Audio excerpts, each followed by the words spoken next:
2024 चुनाव परिणाम आने के बाद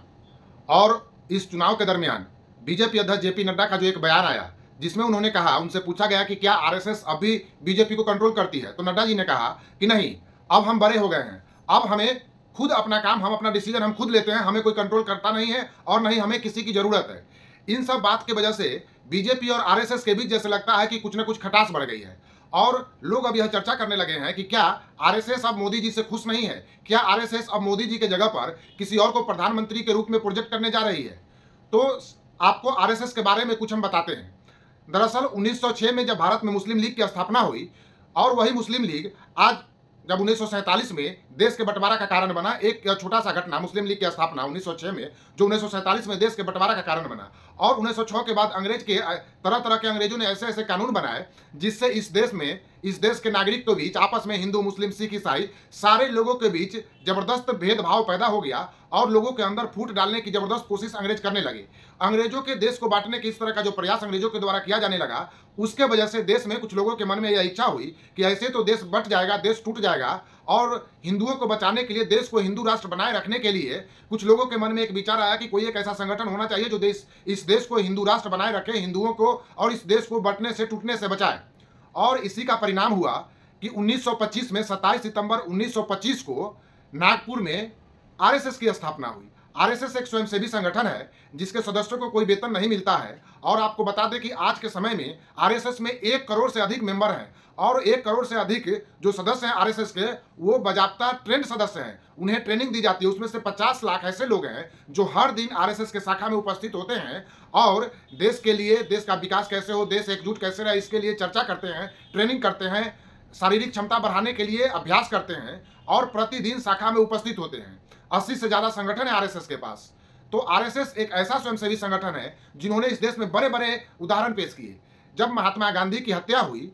तो उस हत्या के बाद यह चर्चा चला कि जो नाथूराम गोडसे ने महात्मा गांधी को गोली मारा, लोगों ने उसे आरएसएस से जुड़ा हुआ बताया और नेहरू जी ने आरएसएस को बैन कर दिया। लेकिन जब 1962 का युद्ध हुआ भारत और चाइना का, तो उसमें आरएसएस ने बढ़ चढ़कर हिस्सा लिया। जितना सेना ने इस देश के लिए लड़ाई लड़ी, उतना ही बॉर्डर के उनके सेना के पीछे आरएसएस के सक्रिय सदस्यों ने काम किया। सेना को दूर दराज बॉर्डर पर जाकर रसद पहुंचाना, सामान पहुंचाना, गोला बारूद पहुंचाना, उनको हर तरह का मेडिकल फैसिलिटी देना, हर तरह का मदद करने का काम सेना के साथ मिलकर, जितना सेना का प्रयास था उतना ही मेहनत आरएसएस के सदस्यों ने किया और इससे खुश होकर उसके बाद आरएसएस से बैन हटाया गया और नेहरू जी ने आरएसएस के सदस्यों को स्वतंत्रता दिवस पर जो परेड होता है सैनिकों के लिए, उस परेड में आरएसएस को बुलाया गया और आरएसएस के सदस्यों ने भी वहां लाल किले पर परेड किया। फिर दोबारा आरएसएस को इंदिरा गांधी ने भी जब इमरजेंसी लगाया उस समय भी बैन किया गया, फिर बाबरी ढांचा को गिराया गया उस समय भी आरएसएस को बैन किया गया। लेकिन जब आरएसएस को पहली बार बैन किया गया तब उसी समय आरएसएस के मन में यह विचार आया कि हमारे पास एक ऐसा संगठन होना चाहिए जिसके अंदर नेता हो जो सक्रिय राजनीति में हो और हमारे खिलाफ अगर कोई बात, हमारे खिलाफ कोई समस्या उठता है राजनीतिक दलों के द्वारा, तो हमारा भी एक राजनीतिक संगठन हो जो हमारे लिए आवाज उठाए। और इसी सोच के तहत जनसंघ की स्थापना की गई, जो बाद में बीजेपी का नाम, उसका जनसंघ को बदलकर बीजेपी किया गया। तो बीजेपी के निर्माण में आरएसएस का इस तरह का हाथ है और आरएसएस का जो देश को एकजुट करने का, अखंड भारत का आरएसएस का एक सपना है कि अखंड भारत हो। और आरएसएस का यह भी मानना है कि जितने भी इस देश में मुस्लिम है, दरअसल वह भी हिंदू ही है और वह जो विदेशी आक्रमणकारी है उन्होंने उन्हें जबरदस्ती कन्वर्ट कर दिया। तो आरएसएस का यह भी मानना है कि जो मुस्लिम इस देश में है, चाहे पाकिस्तान में हो, बांग्लादेश में हो, वह भी हिंदू ही है, वह भी भारतीय ही है जिसे जबरदस्ती कन्वर्ट कराया गया। तो आरएसएस का यह मानना है कि देश का विकास, अखंड भारत का निर्माण हो और अखंड हिंदू राष्ट्र बने यह देश। तो इसी आधार पर आरएसएस का यह फिलॉसफी है और उसी पर आरएसएस अपना काम करती है। आरएसएस का हर सदस्य घर घर जाकर लोगों को समझाता है या बताता है कि देश के लिए क्या जरूरी है, देश के लिए कौन सा नेता जरूरी है, देश के लिए कौन सी नीति आवश्यक है। अब इस चुनाव में हुआ है यह कि आरएसएस कई जगह पर बीजेपी से और आरएसएस के बीच में मनमुटाव रहा। जब अयोध्या राम मंदिर का प्राण प्रतिष्ठा हुआ उसमें भी आरएसएस का यह सोच था कि प्रधानमंत्री मोदी इसके मुख्य पुजारी करता धरता न बने, यह काम पंडितों पर छोड़ दिया जाए। लेकिन आरएसएस के मर्जी के खिलाफ मोदी जी मुख्य कर्ता बने राम मंदिर के प्राण प्रतिष्ठा में। आरएसएस जिन जिन लोगों को निमंत्रण देना चाहती थी वैसे कुछ लोगों को बीजेपी ने निमंत्रण नहीं दिया। उत्तर प्रदेश में कुछ ऐसे गांव हैं जहां के राजपूत गांव है, जहां के राजपूतों ने यह कसम लिया था कि जब तक राम मंदिर नहीं बनेगा तब तक वो लोग न पगड़ी पहनेंगे न पैर में चप्पल। आरएसएस का मानना था कि उन लोगों को भी बुलाकर सम्मानित किया जाए राम मंदिर के प्राण प्रतिष्ठा में, लेकिन बीजेपी ने वह भी नहीं किया। कई जगह पर बीजेपी ने, जैसे महाराष्ट्र में बीजेपी ने कुछ ऐसे लोगों को पार्टी में शामिल करवा लिया जो घोर हिंदू विरोधी थे, जो हिंदुओं पर, आरएसएस पर कमेंट किया करते थे, उनको गाली देने का काम किया करते थे। शरद पवार के पार्टी का, एनसीपी के नेता लोग, उनको मिला लिया गया बीजेपी में। कई ऐसे मुद्दों पर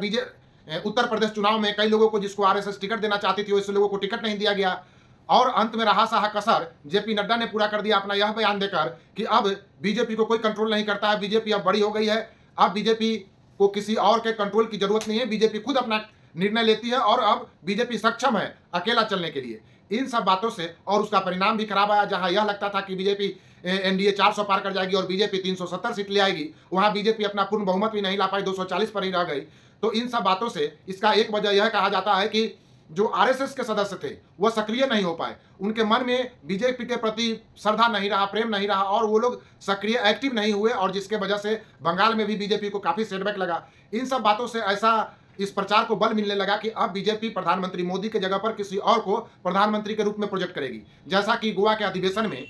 आरएसएस ने ही नरेंद्र मोदी को प्रधानमंत्री के रूप में पेश किया। उस समय मोदी का उम्र भी 60 साल से अधिक हो गया था, और बीजेपी जहां तक यंग आदमी को प्रोजेक्ट करती है, लेकिन नरेंद्र मोदी के केस में 60 साल के बाद भी इनको प्रधानमंत्री के रूप में प्रोजेक्ट किया गया। अब इन सब बातों से इस बात को बल मिलने लगा है कि मोदी जी को छोड़कर अब आरएसएस किसी और को प्रधानमंत्री के रूप में देखना चाहती है। और इस बात को एक और बात से सपोर्ट मिलता है कि अभी अभी गोरखपुर में योगी और सरसंचालक मोहन भागवत का मुलाकात हुआ, मीटिंग हुई। तो अब लोगों को यह लगने लगा है कि अब मोदी जी के जगह पर उत्तर प्रदेश के मुख्यमंत्री योगी जी को आरएसएस प्रधानमंत्री के रूप में प्रोजेक्ट करने जा रही है, और मोहन भागवत से योगी जी का मुलाकात इस बात को बल देता है।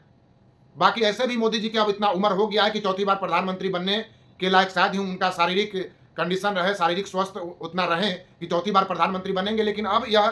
संभावना पूरी तरह से खारिज हो चुकी है। और अभी का जो बयान, आरएसएस का जो बयान आया है, जो पेपर में उनका और मोहन भागवत का जो बयान आया है आरएसएस के तरफ से, जो कहा गया है, उन सब बातों को देखकर ऐसा लग रहा है कि अब अगली बार योगी जी को, उत्तर प्रदेश के मुख्यमंत्री योगी जी को